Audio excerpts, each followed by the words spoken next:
Assalamualaikum warahmatullahi wabarakatuh. Ketemu kembali Bapak Ibu dan rekan-rekan sekalian di channel saya.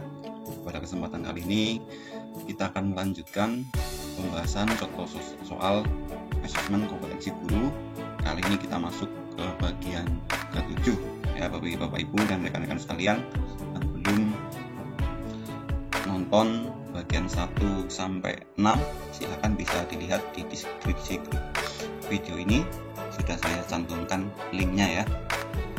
Dan jangan lupa bagi yang belum subscribe channel saya, silahkan di subscribe, tonton terus videonya, jangan lupa like, komentar, dan silahkan bagikan ke rekan-rekan sekalian. Bapak Ibu dan rekan-rekan sekalian, langsung saja kita lanjutkan pembahasan soal kemarin. Kita sampai soal nomor 30. Kali ini kita akan melanjutkan di soal nomor 31.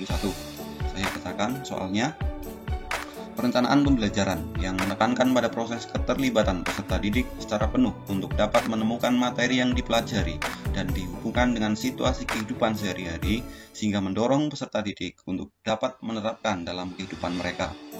Pilihan strategi pembelajaran yang tepat adalah A. Kooperatif, B. Inquiry, B.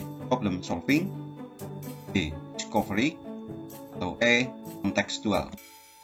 Kita ulangi, perencanaan pembelajaran yang menekankan pada proses keterlibatan peserta didik secara penuh untuk dapat menemukan materi yang dipelajari dan dihubungkan dengan situasi kehidupan sehari-hari sehingga mendorong peserta didik dapat menerapkan dalam kehidupan mereka. Pilihan strategi pembelajaran yang tepat adalah, ini untuk mengerjakan soal ini berarti kita harus memahami berbagai macam strategi pembelajaran. Yang A. Kooperatif. Berarti ini modelnya siswa bekerja sama dalam kelompok-kelompok kecil ya. Kemudian inquiry yang B itu siswa diarahkan untuk mencari informasi melalui misalnya observasi, eksperimen ya, untuk memecahkan suatu persoalan atau masalah. Kemudian yang C, problem solving, ini adalah menggunakan masalah-masalah real yang sudah ada dalam berbagai hal ya. Kemudian discovery ini arahnya adalah siswa disuruh untuk aktif ya, disuruh untuk aktif mencari, menyelidiki ya, ini discovery. Sedangkan kontekstual ini adalah menghubungkan pengetahuan yang dimiliki siswa ya, diterapkan dan materi yang sudah ada itu diterapkan dalam kehidupan sehari-hari. Nah di sini ada kata kuncinya dihubungkan dengan, di soal berarti dihubungkan dengan situasi kehidupan sehari-hari siswa. Berarti jawaban yang paling tepat A, B, C, D, E yaitu adalah yang kontekstual learning ya. 31 Kita lanjutkan soal nomor 2. Pada rancangan pembelajaran terdapat contoh potensi dasar, yaitu mengidentifikasi jenis, sifat, dan fungsi alam dari tanaman untuk produk karya seni rupa dan kria. Maka rumusan indikator yang bisa dikembangkan guru pada tingkatan kognitif mencipta yang tepat adalah A. Mengelompokkan bahan alam dari tanaman pandan untuk produk karya seni rupa, B. Menyebutkan fungsi tanaman pandan untuk produk karya seni rupa, C. Menjelaskan sifat tanaman pandan untuk produk karya seni rupa, D. Membedakan sifat tanaman pandan dengan tanaman suci untuk produk karya seni rupa, atau E. Membuat produk karya seni rupa dari tanaman pandan. Saya ulangi soalnya, pada rancangan pembelajaran terdapat contoh kompetensi dasar, yaitu mengidentifikasi jenis, sifat, dan fungsi bahan alam dari tanaman untuk produk karya seni rupa, dan B. Maka rumusan indikator yang bisa dikembangkan guru pada tingkatan kognitif mencipta yang tepat adalah, Bapak Ibu sekalian, untuk menjawab soal ini berarti kita harus memahami tingkatan kognitif ya, dari C1 sampai C6, dan bagaimana katanya yang harus digunakan ya, bagaimana kata kerja yang harus digunakan untuk masing-masing tingkatan tersebut. Dari C1 sampai C6 kita lihat yang A, mengelompokkan itu masuk di C2 ya, memahami C2. B, menyebutkan itu masuk di tingkatan C1 ya, mengingat, menyebutkan itu masih C1, mengingat. Kemudian yang C, kata kerjanya menjelaskan itu masih masuk di C2. Kemudian D membedakan berarti masuk di C3, itu menerapkan ya. Kemudian yang E membuat. Nah, ini membuat berarti sudah masuk di C6, yaitu mencipta. Jadi jawaban untuk soal nomor 32, di sini kata kuncinya adalah dari tingkatan kognitif mencipta, jawabannya adalah yang E ya. Yang E, membuat produk karya seni rupa dari tanaman pandan. Mari kita lanjutkan soal berikutnya, soal nomor 33. Pada saat menyusun perencanaan pembelajaran pokok materi tentang unggas, seorang guru merumuskan tujuan pembelajaran agar siswa dapat mengidentifikasi hewan unggas, mengelompokkan dan membedakan jenis unggas. Ya, adapun pilihan strategi pembelajaran untuk menjelaskan materi kepada siswa tersebut, yaitu strategi pembelajaran deduktif. Berdasarkan tujuan dan strategi pembelajaran tersebut mencerminkan ragam pengetahuan yang jenisnya A. Fakta, B. Prosedur, C. Keterampilan, D. Konsep, atau E. Prinsip. Ya, kita lihat soalnya saya ulangi lagi. Pada saat menyusun perencanaan pembelajaran pokok materi tentang unggas, seorang guru merumuskan tujuan pembelajaran agar siswa dapat mendefinisikan hewan unggas, mengelompokkan dan membedakan jenis unggas. Adapun pilihan strategi pembelajaran untuk menjelaskan materi kepada siswa tersebut, yaitu strategi pembelajaran deduktif. Berdasarkan tujuan dan strategi pembelajaran tersebut mencerminkan ragam pengetahuan yang jenisnya, kita harus bisa memahami pilihannya fakta, prosedur, keterampilan, konsep, ataupun prinsip. Terkait kalau fakta, ragam pengetahuan fakta berarti siswa ini terkait dengan apa, siswa dapat menyimpulkan suatu apa, kapan, dan di mana. Prosedur ini terkait siswa bisa menjelaskan langkah-langkah atau prosedur tertentu. Kemudian C, keterampilan, ya ini mencerminkan ragam pengetahuan, nanti siswa bisa untuk membuat sesuatu. Konsep ini bagaimana siswa dapat mengemukakan definisi, membedakan dua hal, mengklasifikasikan. Kemudian yang E terkait prinsip, ini diharapkan siswa dapat menjelaskan hubungan antar berbagai konsep. Berarti dari kata kunci di soal, ya, kata kuncinya adalah mengelompokkan dan membedakan jenis unggas, ya. Tujuan mendefinisikan hewan unggas, kemudian mengelompokkan dan membedakan jenis unggas. Berarti tadi ini adalah pilihan yang tepat.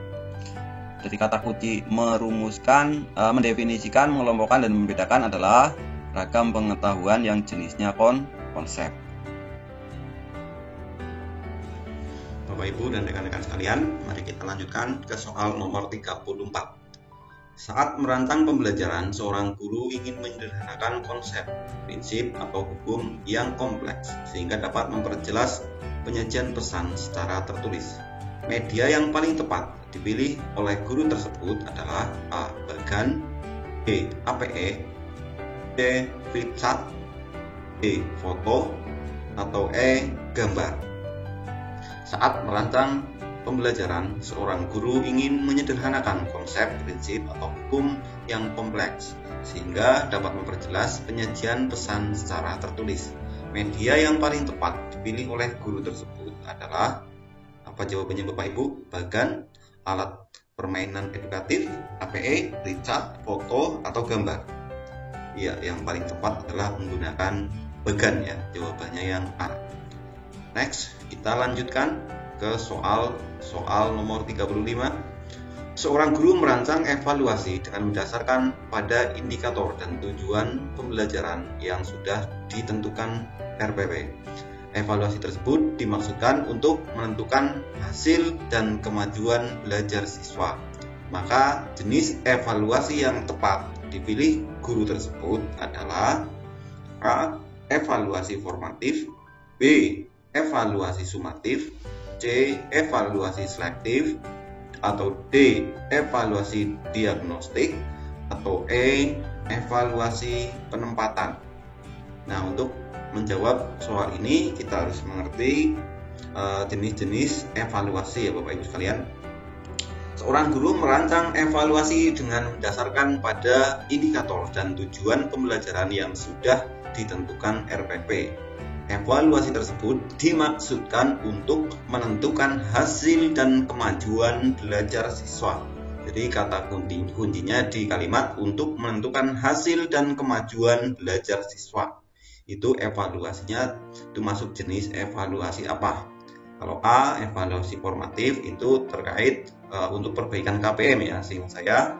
Kemudian yang B, sumatif. Nah ini, jadi jawabannya adalah yang B, evaluasi sumatif. Selektif itu untuk menyeleksi antar siswa ya, untuk memilih. Kemudian diagnostik, jelas mendiagnosa, penempatan untuk menempatkan siswa sesuai dengan tempatnya. Kita lanjutkan soal berikutnya, soal nomor 36.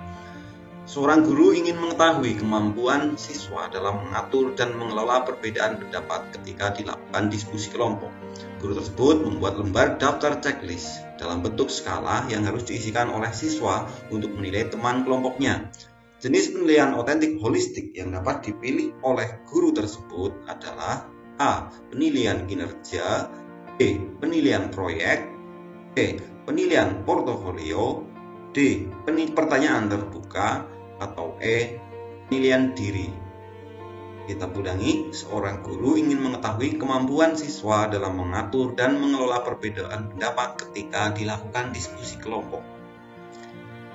Kemampuan siswa dalam mengatur dan mengelola perbedaan pendapat ketika dilakukan diskusi kelompok. Guru tersebut membuat lembar daftar checklist dalam bentuk skala yang harus diisikan oleh siswa untuk menilai teman kelompoknya. Jenis penilaian otentik holistik yang dapat dipilih oleh guru adalah ini mengetahui kemampuan siswa, dalam kata kuncinya mengetahui kemampuan siswa dalam mengatur dan mengelola perbedaan pendapat ketika dilakukan diskusi kelompok. Jawabannya adalah penilaian kinerja yang A ya. Baiklah, kita lanjutkan soal berikutnya, soal nomor 37. Dalam memilih dan mengembangkan materi pembelajaran, Ibu Murni Nugroho selalu menyeleksi materi pembelajaran yang telah teruji kebenarannya, tidak ketinggalan zaman, dan memberikan kontribusi untuk pemahaman ke depan. Kriteria penyeleksian dan pemilihan materi pembelajaran tersebut memenuhi kriteria A. Sahih, B. Kebermanfaatan, C. Layak dipelajari, D. Menarik minat, atau E. Dapat dipertanggungjawabkan. Saya ulangi, dalam memilih dan mengembangkan materi pembelajaran, Ibu Murni Nugroho selalu menyeleksi materi pembelajaran yang telah teruji kebenarannya, tidak ketinggalan zaman, dan memberikan kontribusi untuk pemahaman ke depan. Nah, kata kuncinya berarti di telah teruji kebenarannya, tidak ketinggalan zaman, dan memberikan kontribusi untuk pemahaman ke depan. Jawabannya adalah yang A ya, sahih, teruji kebenarannya. Kita lanjutkan ke soal berikutnya, soal nomor 38.